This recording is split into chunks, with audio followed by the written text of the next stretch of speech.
En muchos cursos hablo a menudo de subir el nivel de conciencia. Claro, cuando hablo de ello, pues mucha gente me pregunta, ¿qué es eso de subir el nivel de conciencia? Digamos que primero el nivel de conciencia me refiero, cuando hablo del nivel de conciencia, a un trabajo de autoconocimiento, autodescubrimiento de tu propio ser, de saber quién eres, de ahondar en tu propia personalidad y de ahondar en tu propia conciencia para saber exactamente qué frecuencia eres, cuál es tu yo más interno, más real, más allá de lo que te hayan enseñado, dicho, aprendido. Es un trabajo de investigación, un trabajo de volver a conectar con tu propia esencia. Eso sería el nivel de conciencia. A más investigues, más descubras, más te conexiones con esa forma, con esa tu esencia, más te conectes con ella, pues aumentará tu nivel vibratorio. ¿Y cómo subes ese nivel de conciencia? Pues ese nivel sube a medida que tú descubres lo bajo que es tu nivel de conciencia. Es una extraña paradoja que sube tu nivel cuando ves lo bajo que es. Bueno, os cuento una historia así os da una perspectiva de lo que estoy hablando, ¿no? Entonces, recuerdo que cuando era un crío, donde yo vivía, había cerca, en una calle cercana, un bajo que trabajaba un zapatero. Se llamaba Paco, era un chico súper servicial, amable, simpático, pero este zapatero, pues el pobre tenía un pequeño retraso mental, entonces a veces no captaba todo lo que le decíamos. Entonces nosotros, como críos que éramos, digamos, le tomábamos el pelo, y le encordiábamos, nos ríamos un poco de él. Pero era un zapatero estupendo.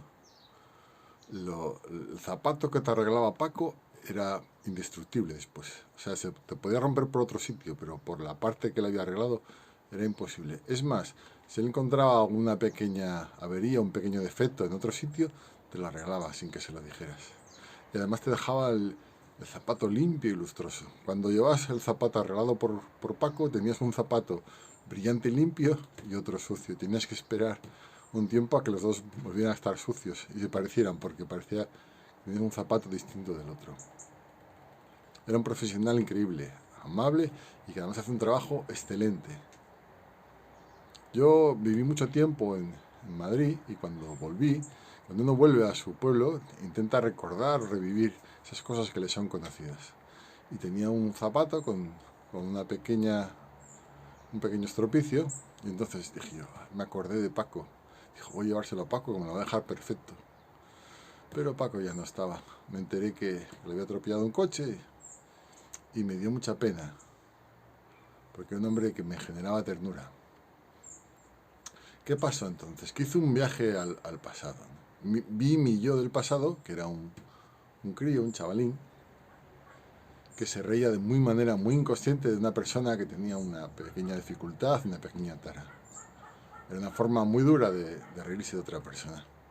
Pero es muy de la inconsciencia de cuando eres un crío. Entonces entendí lo que hacía. Primero fui consciente de la gran labor que hacía este hombre con su trabajo, que era tan gran profesional, que hacía un trabajo excelente y que daba tanto a la gente.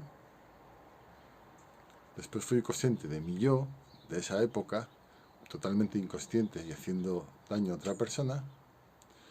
Y entendí, en mi inconsciencia, hice ese viaje hacia mi inconsciencia, que era lo que tenía que ser, porque era a mi edad, estaba sin despertar de ningún tipo y era lo que tenía que hacer.